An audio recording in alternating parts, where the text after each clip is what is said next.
The Winford Academy is located in an old town on Helen Hill where jousting, a sport involving combat on horseback, is incredibly popular. Mizuno Takahiro, one of the students at Winford Academy, calls jousting a miracle because it brought him to a destined meeting with someone.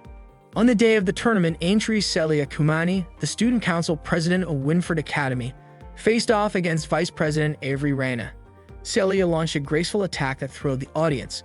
As Rana seemed to pause, Celia asked if she was conceding, but Rana requested another try. Suddenly, Celia noticed a riderless horse running across the field. The horse had escaped from its stable, leaving everyone puzzled. Meanwhile, Kisaki Miyo, walking alone, was startled as the galloping horse headed straight toward her. Terrified, she screamed as the horse chased her past a road barrier. The horse grabbed Miyo's clothing with its teeth, tearing it and causing her to fall to the ground. Miyo couldn't understand why the horse was so aggressive. Just as it was about to trample her, Takahiro appeared, calling the horse Sakura. He worked to calm the rampaging horse and eventually succeeded. Relieved, Miyo watched as Takahiro removed a small piece of wood lodged in Sakura's leg, the cause of its distress. Smiling, Miyo felt at ease as Sakura regained its composure. Takahiro commented on the horse's beautiful mane, leading Miyo to believe he was complimenting her hair, only to realize he was talking about Sakura. Slightly annoyed, Miyo noticed how Takahiro's primary concern was his horse. Takahiro then asked if Miyo was hurt, and she reassured him that she was fine. Seeing Miyo's torn clothing, Takahiro offered her his uniform jacket. Grateful, Miyo thanked him. Takahiro explained that Sakura was a good horse but overly spirited, which was why she hadn't yet been assigned a jockey. Takahiro invited Miyo to ride Sakura with him, and together they rode through streets lined with cherry blossoms. Miyo admired the scenery, catching a few petals as they drifted in the breeze. It was spring, and Takahiro reflected on how much time had passed since he came to this country. Back at the jousting match, the competition between Celia and Rina continued. Celia successfully landed her lance on Rina's helmet, knocking off its decorative feathers. Declared the winner, Celia was praised by Rina for her skill, though Celia humbly noted that Rina had improved. Celia spurred her horse and rode away as the crowd cheered, convinced she could win the next tournament. Later, Takahiro and Miyo took Sakura to the river for a drink. Miyo asked if Takahiro would return to jousting now that his injury had healed. Takahiro admitted he had quit being a knight. Curious, Miyo asked why he stayed at the academy. Was he planning to joust again or switch from the knight curriculum to the squire program? At that moment, Celia appeared, calling out to Takahiro. Miyo was surprised to see her. Celia asked if Takahiro had considered her offer, leaving Miyo puzzled about their conversation. Celia explained that she wanted Takahiro to become her squire, adding that it would be fantastic if he joined her. Takahiro hadn't decided yet, but Celia assured him she'd wait for his answer, expressing her strong hope that he'd agree. Afterwards, Celia left. Miyo felt proud of Takahiro, impressed that someone as remarkable as Celia wanted him as her squire. She was confident that together they could win the summer tournament and even achieve worldwide greatness. They could form an unbeatable team, just like Takahiro and Julianus once were. As Takahiro prepared to leave with Sakura, Miyo called out, asking him to wait for her. Takahiro and Miyo took Sakura to the stables, where they found Asmussen James tending to the horses. Miyo greeted him cheerfully, and James immediately asked why Takahiro had taken so long to return Sakura. Takahiro apologized, but before he could explain, Miyo jumped in, telling James about how Sakura had chased her and how Takahiro had come to her rescue. However, James pointed out that it was Takahiro's fault Sakura had escaped in the first place. James instructed Takahiro to put Sakura in the stall and feed her, and Takahiro followed his orders without complaint. While Takahiro busied himself feeding Sakura, Miyo mentioned that she would return his uniform jacket later at the cafe. As Miyo walked back to the school, she couldn't help but sniff the jacket she was still wearing, smiling to herself. Just then, Ryuzoji Akane noticed her and curiously asked what she was doing. Startled, Miyo laughed nervously and quickly changed the subject, asking Akane if her jousting practice was going well.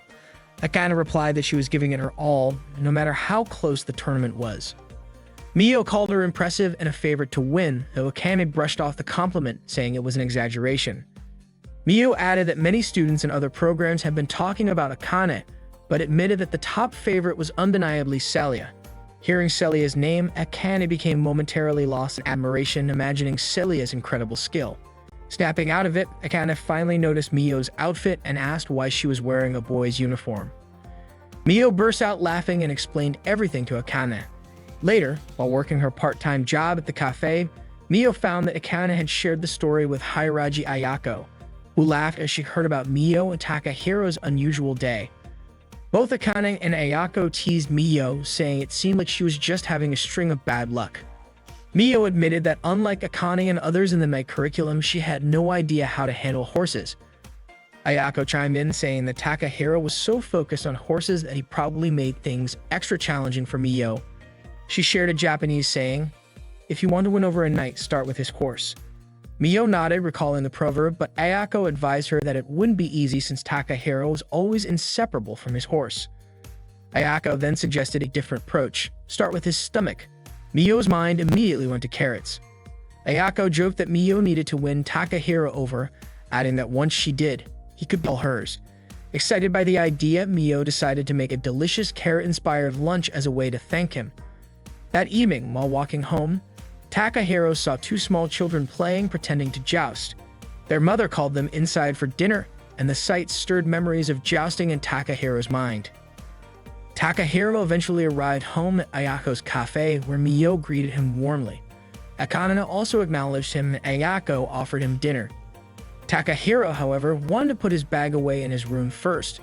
Mio handed back his uniform jacket, thanking him for letting her borrow it. Takahiro accepted it, noticing a cherry blossom petal stuck to the fabric. He stared at it silently, lost in thought. Mio asked him what was wrong, but Takahiro said it was nothing and headed to his room. The next morning, Mio was bursting with excitement as she prepared to go to school, carrying the special lunch she made for Takahiro. Meanwhile, in Takahiro's class, their teacher explained how the role of a squire was crucial in helping knights unlock their full potential during the summer tournament. Takahiro, now part of the squire curriculum, listened intently.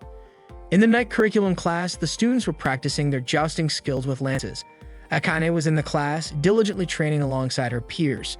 When the break came, Mio hurried to the stables, carrying a special lunch she had prepared for Takahiro. She was brimming with excitement, hoping he would enjoy her carrot-themed meal.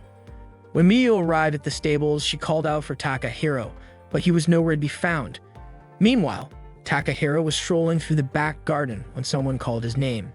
He looked around and found a girl lounging on a swing suspended from a tree, enjoying a sandwich.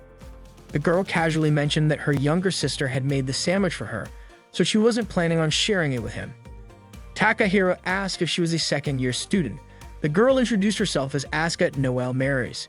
Sakura, Takahiro's course, kneed repeatedly as Mio called out for him. Curious, Mio approached Sakura, who seemed to be eyeing the lunch basket she was carrying. Mio smiled and decided to offer some of the food to Sakura. To her delight, Sakura eagerly ate the meal she had prepared. Mio felt a wave of joy seeing Sakura enjoy her cooking, and decided to wait for Takahiro's return. Meanwhile, in the back garden, Noelle asked Takahiro if it was true that Celia had asked him to be her squire. She commented that she had heard he still hadn't accepted the offer. Noelle confidently added that she was planning to win the tournament that year and wanted to defeat anyone strong who crossed her path. She then boldly asked Takahiro if he would consider becoming her squire instead.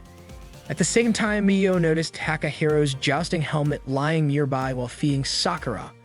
She picked it up, feeling nostalgic about Takahiro's past as a knight.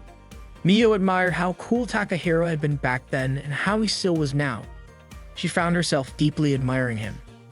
Back in the garden, Noelle continued her conversation with Takahiro, revealing that she knew a lot about his past, including his time as a knight.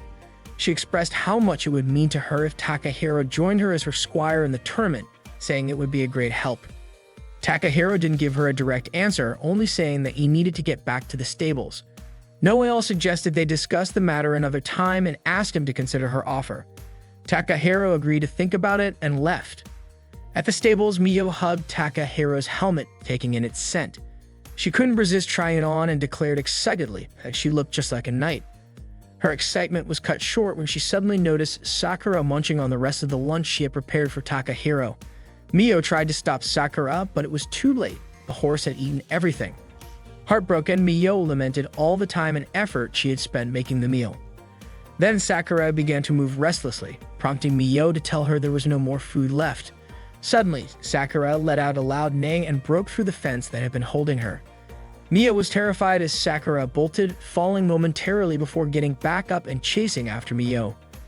Mio screamed in fear as Sakura pursued her relentlessly. She ran as fast as she could, darting out of the stable and onto the road.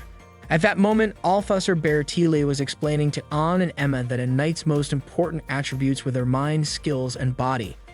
The mind needed to remain calm under all circumstances, the skills had to be graceful, and the body should be strikingly attractive to capture the admiration of others.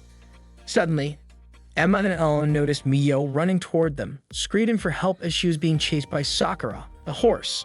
Alarmed, the two panicked, sensing that something was seriously wrong with the horse. Beartile, who had been closing her eyes while speaking, remained unaware of the chaos. She asked Emma and Ann why they were suddenly so flustered, reminding them that a knight must always stay composed. However, when Beartile finally opened her eyes and saw Sakura chasing Mio, she immediately screamed and started running as fast as she could. Even in her panic, Emma and Ann couldn't help but admire how elegant Beartile looked while running. Meanwhile, Takahiro returned to the stables and was shocked to find Sakura missing from her enclosure. Spotting a fallen lunch basket on the ground, he immediately recognized it as Mio's. Elsewhere, Beartile and Mio were still running for their lives. Distracted, the two ended up tripping and falling, landing on top of each other. Concerned, Mio asked if Beartile was okay. Beartile, flustered and angry, snapped at Mio to get off her.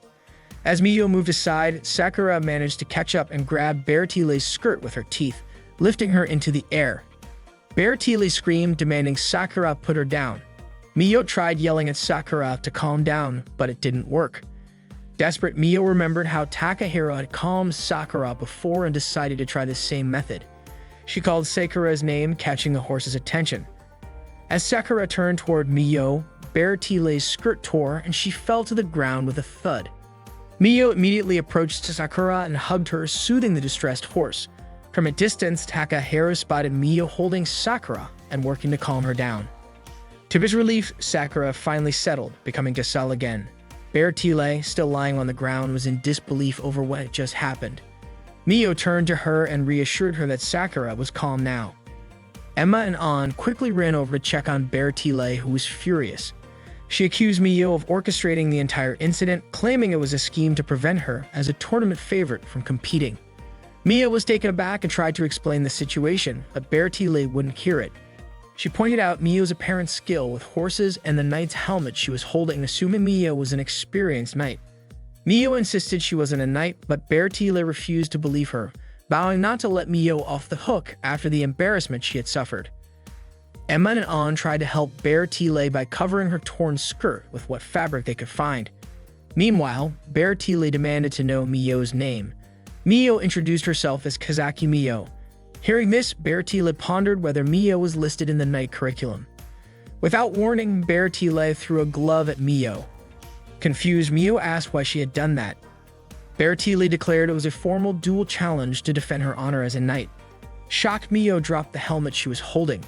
Beartile added that since they were both knights, they should settle the matter with a joust. Mio was stunned by the proposal. Watching from afar, Takahiro couldn't believe what he was witnessing. He hadn't expected Mio to participate in a joust. Still, as he observed the unfolding events, Takahiro thought to himself that if fate truly existed, this must be part of it.